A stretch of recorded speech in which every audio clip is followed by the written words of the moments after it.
doing, so what we're doing today is, and I'm going to try and record this for people online, is indirect calorimetry. Okay, so you don't have to, well, you can write it down, that's fine. Okay, so this is something that we talked about going back to like week 1 and 2, right? And the idea here is that the amount of oxygen that we consume and the amount of carbon dioxide that we exhale can give us a lot of insight into the metabolic demands of what is occurring in an individual under different conditions. That's as general a statement as I can make about this, all right? So basically, when we perform physical work, our oxygen consumption goes up, and the amount of carbon dioxide we blow off also goes up because we're using that to fuel metabolism through aerobic means, right? Now, yesterday in class, so there's a couple things going on. From the amount of O2 consumed, oh boy, what do I do here? Oh, jeez. Still getting used to this thing. Okay, so from the amount of O2 consumed, first of all, O2 consumption goes up as exercise demand goes up, right? So there's a linear relationship between those things, okay? What else is increased oxygen demand associated with then as well? What other physiologic thing that is accessible to monitor, quite accessible to monitor? Yeah, so there's also a positive relationship between this and heart rate, okay? And then there's also a positive relationship between these things and what are we consuming to fuel this work. What? Oh, 40 years old. Voice is still cracking. Things are really happening for me now. Well, so in what component of food? Food is more than just this thing. Calories. Yeah. Okay. And then based on intensity, we're going to have an increased reliance on what specific form of calorie? Huh? What? Yeah. Well, people like mumble stuff, and you should just say it. Ownership of information. If it's wrong, it's wrong. But most of the time, it's going to be right. Okay? So more moderate intensity is related to greater fat consumption. Okay? Okay. So indirect calorimetry is this critical tool in exercise physiology which gives us a bunch of insight about the individual characteristics of the individual, including, so let's go back here, indirect calorimetry. If we took a subject and had them go to their maximum ability of producing work and measured that oxygen consumption, then we would get their VO2 max. This is their maximum ability to consume oxygen, right? But indirect calorimetry can give us so much more information about this because one of the things that it can give us insight to is economy at different workloads. And why this is critical is because it can help a person understand where their training zones are, training zones, and fuel utilization. Okay? Okay. So how do we do it? It also allows us to create, identify training zones via heart rate. And then we can also track fitness gains by looking at O2 consumption and heart rate at a given workload over time. Okay? So the idea is that, like, if we throw Trenton on this and crank the treadmill up to 6 miles per hour at a 1% grade, we have a set amount of work that we can calculate. This is going back to the very first lab, right? And then if Trenton trains doing some sort of training protocol for 8 weeks, and then we throw him back on the treadmill at the same workload, are you guys listening? Or are you trying to copy this? I'm asking. Oh, track fitness gains by looking at O2 consumption and heart rate at a given work over time, workload over time.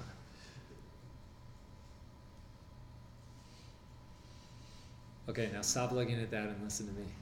So if we had a set workload and then Trent went out and trained and then we brought him back in the lab and set that workload, then we could, if he consumed less oxygen for the same workload, we would say that his economy has gone up, his efficiency has gone up, and his fitness is improving, right? So this is the idea. Now, the most accessible form of this is that bench step test, right? But the bench step test doesn't give us insight into the oxygen being consumed, so it's a little less of a direct measure, or it's a little less accurate, if you will. But we can still, like, there are field tests for this and there are lab tests for this. This is the main lab test for this, right? The field test for this is, well, when I started training, I did a 1 mile time trial and I ran an 8-minute mile and I threw up and I could barely, like, see straight. And then 12 weeks later, I ran a 1 mile time trial and I ran a 6:30 and, like, felt okay afterwards. See what I'm saying? So, but that's because of changes in the individual's ability to consume oxygen and produce fuel and produce work at a given rate over time. You understand? Okay. Now, the other really interesting thing that we can get out of open air spirometry, indirect calorimetry, so i.e. measuring oxygen consumption. Clearly that says calorimetry. Is we can look at this metric called the RER, and we're going to talk about this in class this week, okay? The RER stands for the respiratory exchange ratio. And this is calculated by the amount of carbon dioxide that is exhaled divided by the volume of O2 consumed. Okay. Now, what you need to remember about this, or what you really 100% need to know about this, is that when we're consuming all or primarily carbohydrate, we have, so I'll write this down. Carb consumption. We have C6H12O6, and this gets metabolized, and the number of CO2 that are released is 6. So the ratio between the O2 consumed and CO2 produced when you're burning carbs equals what?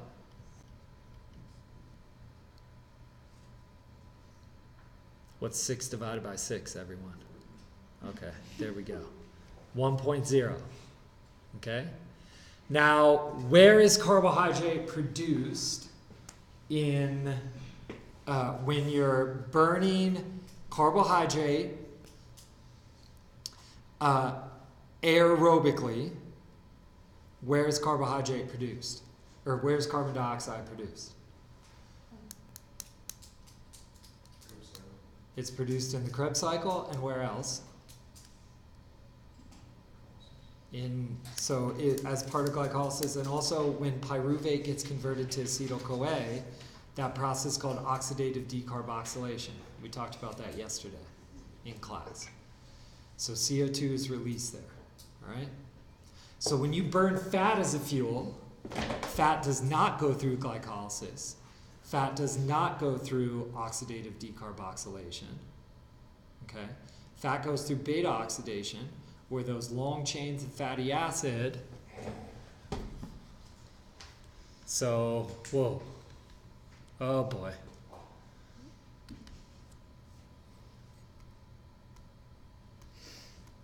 I had a good run there for a second. Okay, so fat consumption, you have these long chains of fatty acids that are cut off at 2 carbon intervals, right? What do you add to those 2 carbons? What do we make to get it going in the TCA cycle? There you go. So we add a CoA to these 2 carbons to get acetyl-CoA, and then they go in the Krebs cycle. These also consume oxygen and produce CO2, but the ratio turns out to be 0.70. Okay? So the RER gives us a lot of really important information about the type of fuel that is being burned while a given amount of exercise is occurring. You understand? All right.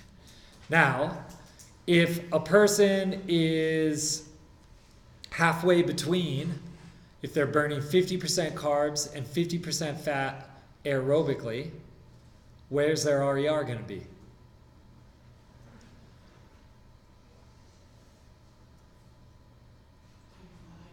There you go, Stormy. Throwing 90 this morning. I like it. What? You're throwing 85 this morning. 0.85, right? And this, at 0.85, this is called the crossover point. Okay?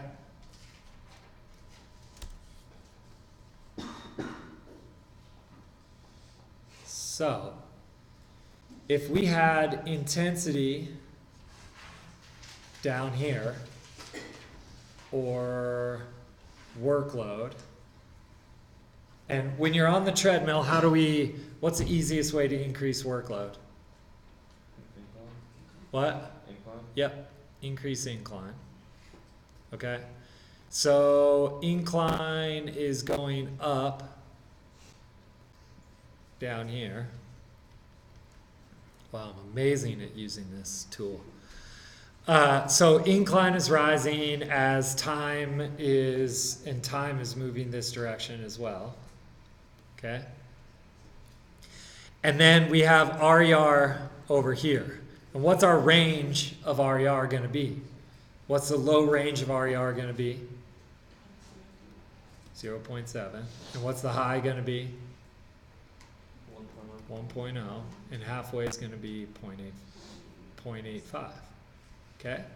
So if a person is walking and the majority of the calories that they're burning are being fueled by fat, because fat is our most efficient fuel, and it's also the fuel that the work demand is not beyond the capacity for fat to be, broken down in adipose tissue, dropped into free fatty acids, dropped into the bloodstream, travel to the exercising muscles, taken up by the exercising muscles, clipped off 2 carbons at a time, add acetyl-CoA, put that acetyl-CoA into the TCA cycle, go around the TCA cycle, make a bunch of NADH and FADH2, go to the electron transport chain and drop off those hydrogens, go down the electron transport chain, drive ATP synthase and produce ATP and reduce oxygen to water.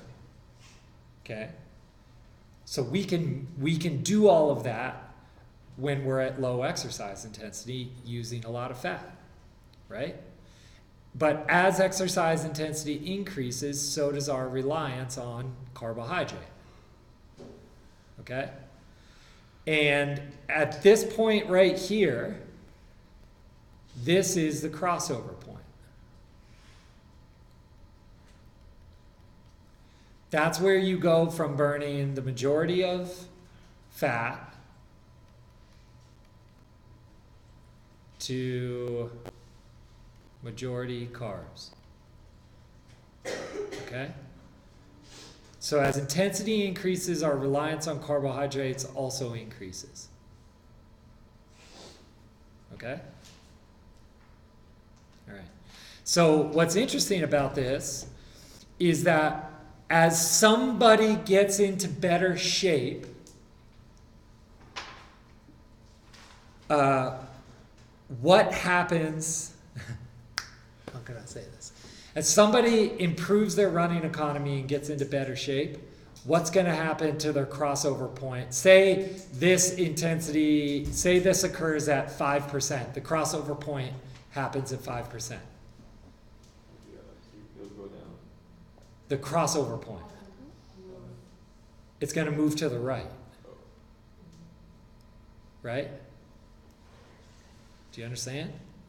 Because you're going to be able to produce a higher amount of work using fat as you improve fitness.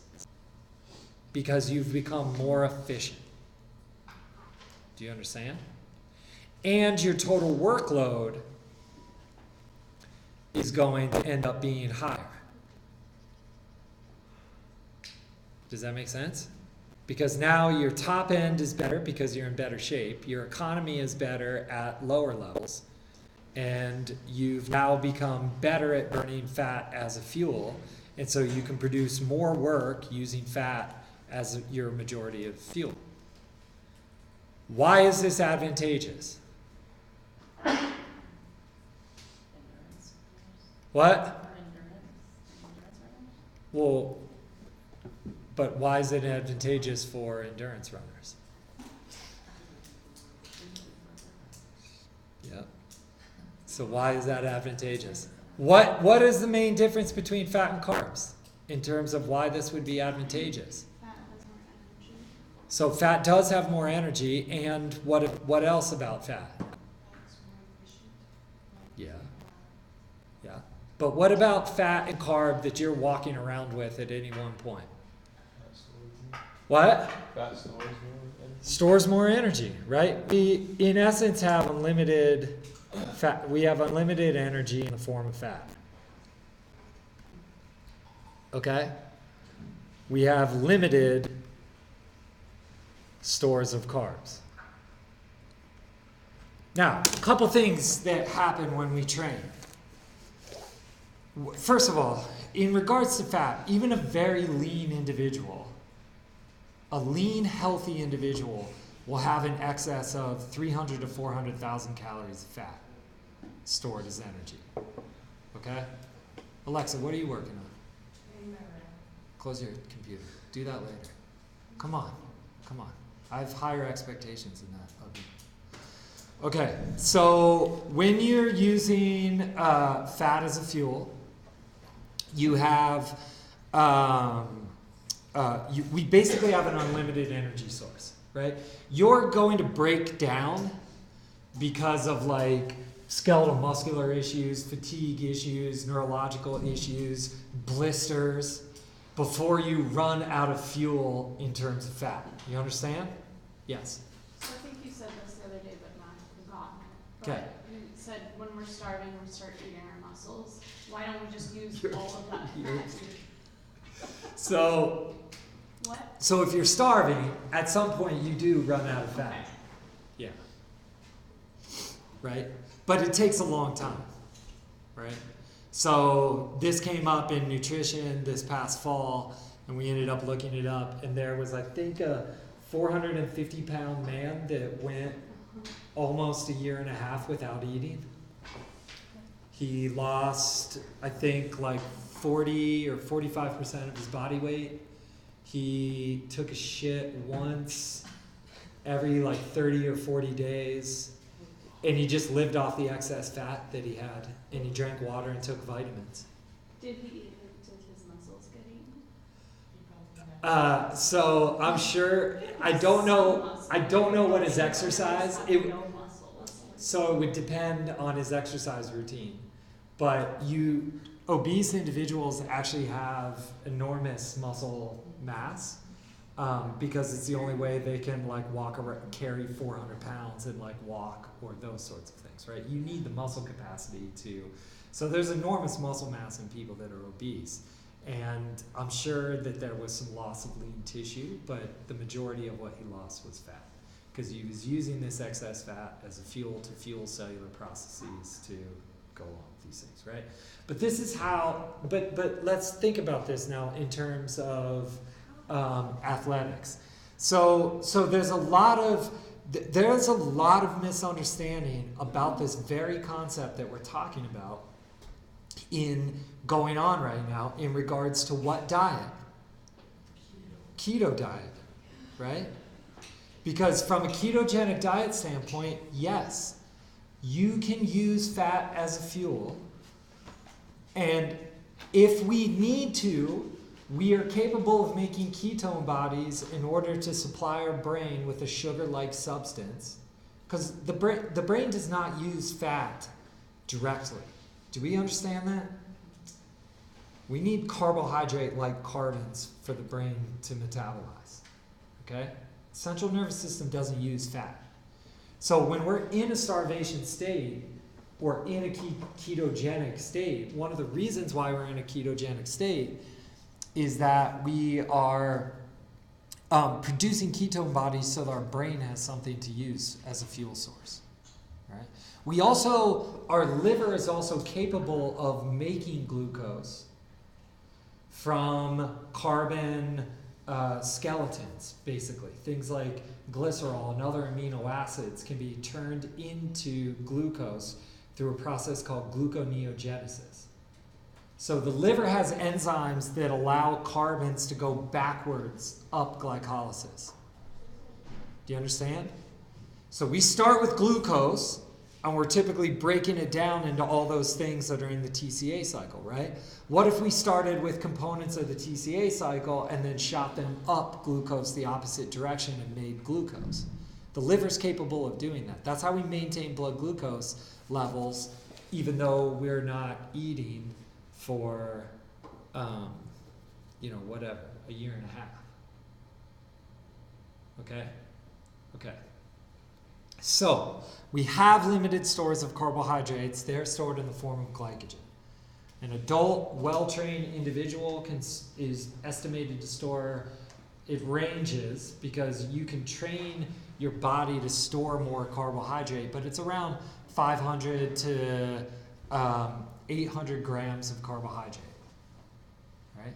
If you're exercising at a really high intensity, you go through that in about what?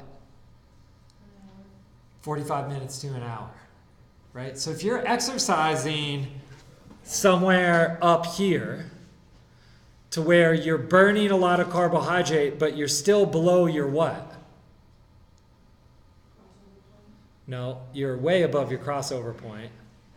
If you're right at 1.0, this RER is only referring to what type of metabolism?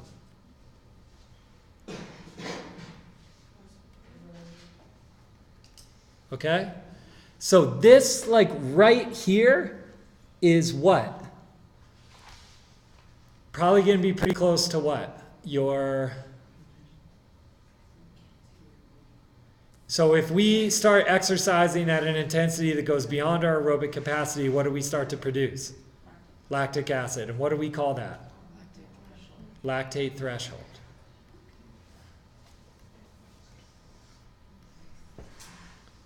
Okay? So right at about 1.0 is about as fast as this person can go without building up lactate.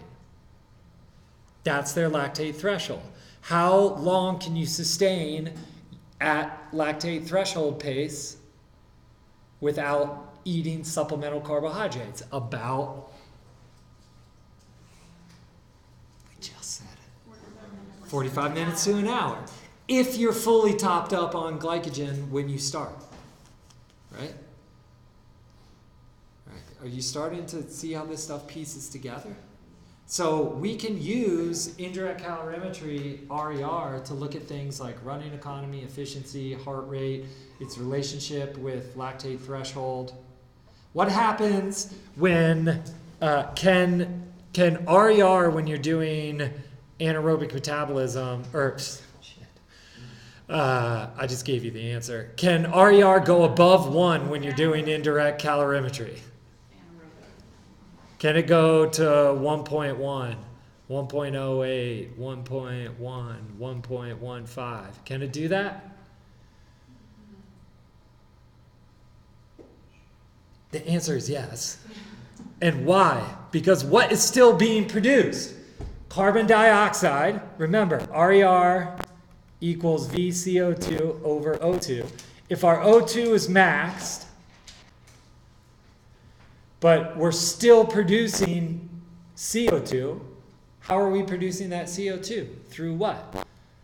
Through glycolysis that is forming lactate. So like when you're doing a max test, a VO2 max test, one of the parameters for VO2 max, one of the ways that you know somebody actually went to their max is their RER goes above what? 1. So a VO2 max is not the amount of power a person is capable of producing. A VO2 max is the amount of oxygen they're capable of consuming. So at the end of a VO2 max test, their VO2 will be, say, 40 or 50. And then it just stays at 50 even when you keep increasing the incline. But as soon as that RER goes over 1, the clock is ticking, right? Because what's starting to accumulate at a rate faster than they can buffer? Lactate, right?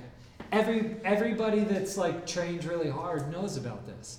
You know when you're running along and then all of a sudden you pick up the pace, you have this thing that tells you, I'm on borrowed time here. I can't sustain this for too long. But maybe I can make it to that ball, or maybe I can make it to the finish line, or maybe I can make it to the, you see what I'm saying? So this stuff is really applicable, because if you have access to equipment like this, which is not, I mean, it's a one-time, $10,000 purchase. It's like, I'm just saying, if you have an equipment budget, it's not like beyond the realm of possibility to have access to this sort of thing, right? Or if you have a relationship with a university or a lab that has access to this sort of stuff, right?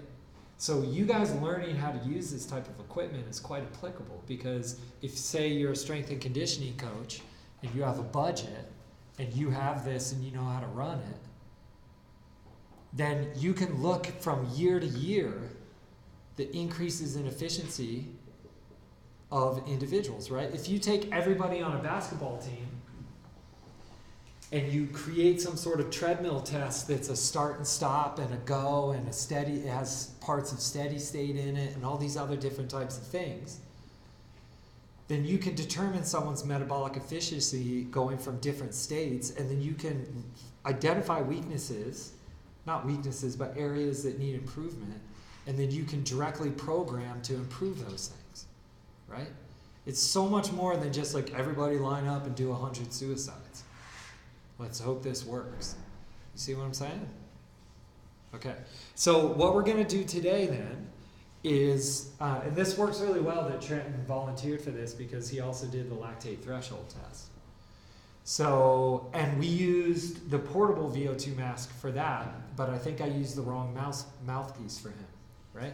So we can compare the workload that he does today on the treadmill at different speeds and reaches steady state. And we can look at how manipulating the speed and workload changes things like his RER and his oxygen consumption. And then the other thing that we haven't talked about in regards to any of this is that with VO2 at any given workload, we can know the number of calories burned per unit of time at that intensity. Okay? So, for example, if he is consuming 20 mils per kg per minute while running at 6 miles per hour, heart rate 135, then we can just say, like, all right, well, if he runs 60 minutes at 135, he's going to be 20 mils times his kg times 60 minutes equals X mils of O2 consumed over that hour. And we can divide this by 1,000 to get total O2 consumed in liters. And we already know from yesterday's lab that for every 1 liter of oxygen, we burn 5 kcals. Right? So we just do the math.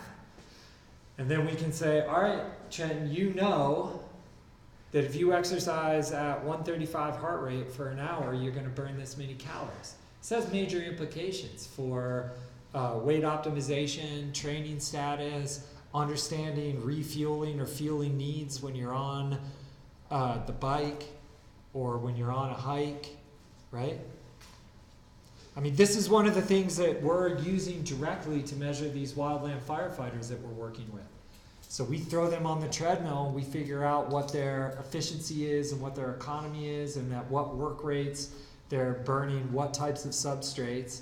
And then we can say, look, a person your size that's working at steady state at this heart rate, you're going to burn this many calories, you're going to burn this many calories, you're going to burn this many calories, and you need to think about replacing, right?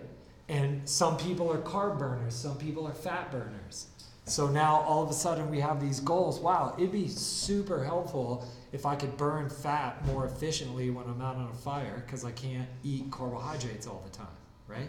So I'm going to do a bunch of fasted training this off season and try and get adaptations that are going to improve my efficiency and economy so that I can work at a higher rate while not burning through so many carbohydrates, right?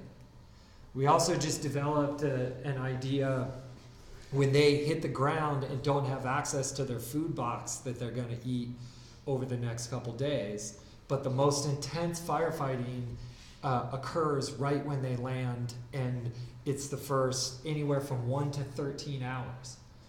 So we've now developed, for example, this thing called an initial attack bag, which basically is in their belly sack. They have access to it, and there's about 25 servings of simple carbohydrate gel that they can just sip on to help them maintain their carbohydrate status while they're engaged in the most physically demanding part of their job, right? Even 40 to 60 grams of carbohydrate per hour have been demonstrated to significantly improve like performance, endurance, mental capacity, attitude, feelings of fatigue, etc., right? And all of that is because of studies using indirect calorimetry, looking at economy, efficiency, relating it to things like perception and heart rate and workload and efficiency, right? Should get the hotshot crews on board with that. Maybe that's just the calories they had. It is. Yeah, right now. They're the ones that called me.